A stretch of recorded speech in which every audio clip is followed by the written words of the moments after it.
Demons in the desert. Once upon a time there were two merchants, who were friends.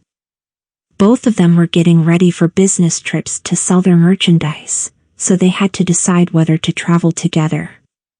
They agreed that, since each had about 500 carts, and they were going to the same place along the same road, it would be too crowded to go at the same time.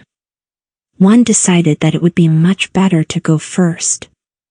He thought, the road will not be rutted by the carts, the bullocks will be able to choose the best of all the grass, we will find the best fruits and vegetables to eat, my people will appreciate my leadership and, in the end, I will be able to bargain for the best prices. The other merchant considered carefully and realized there were advantages to going second.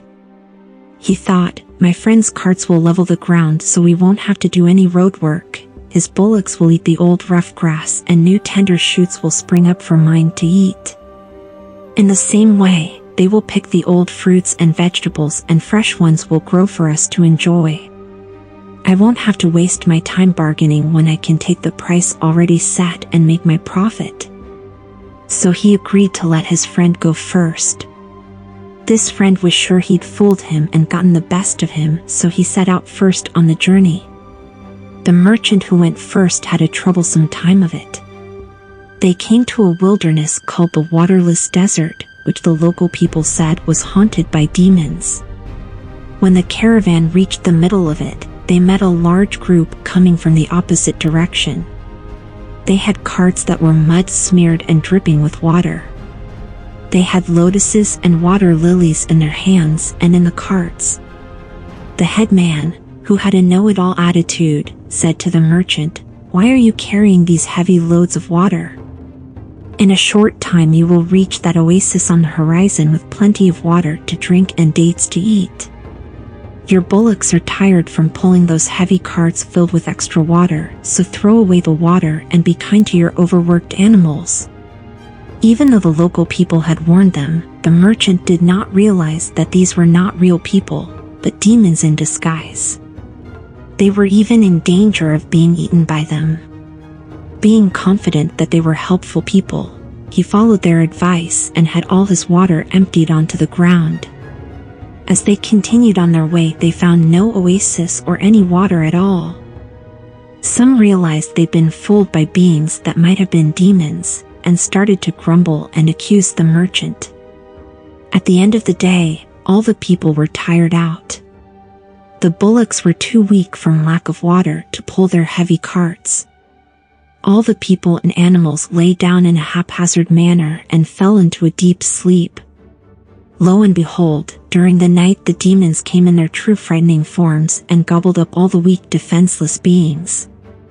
When they were done there were only bones lying scattered around, not one human or animal was left alive.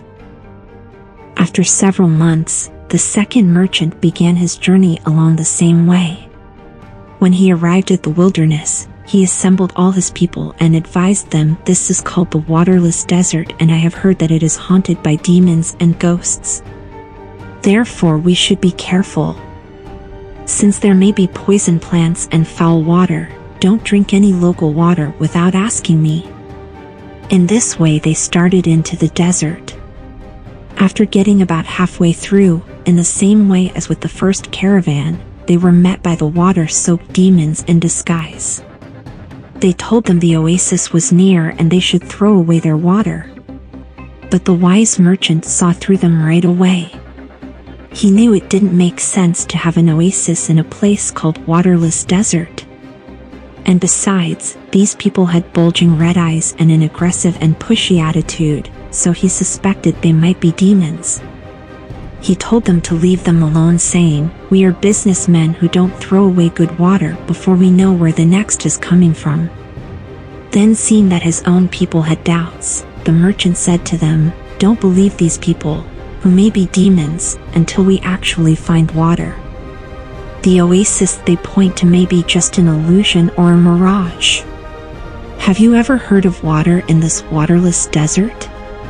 Do you feel any rain wind or see any storm clouds?" They all said, "No," and he continued, "If we believe these strangers and throw away our water, then later we may not have any to drink or cook with, then we will be weak and thirsty, and it would be easy for demons to come and rob us, or even eat us up. Therefore, until we really find water, do not waste even a drop." The caravan continued on its way and, that evening, reached the place where the first caravan's people and bullocks had been killed and eaten by the demons. They found the carts and human and animal bones lying all around. They recognized that the fully loaded carts and the scattered bones belonged to the former caravan. The wise merchant told certain people to stand watch around the camp during the night. The next morning the people ate breakfast and fed their bullocks well. They added to their goods the most valuable things left from the first caravan. So they finished their journey very successfully and returned home safely so that they and their families could enjoy their profits. The moral is, one must always be wise enough not to be fooled by tricky talk and false appearances.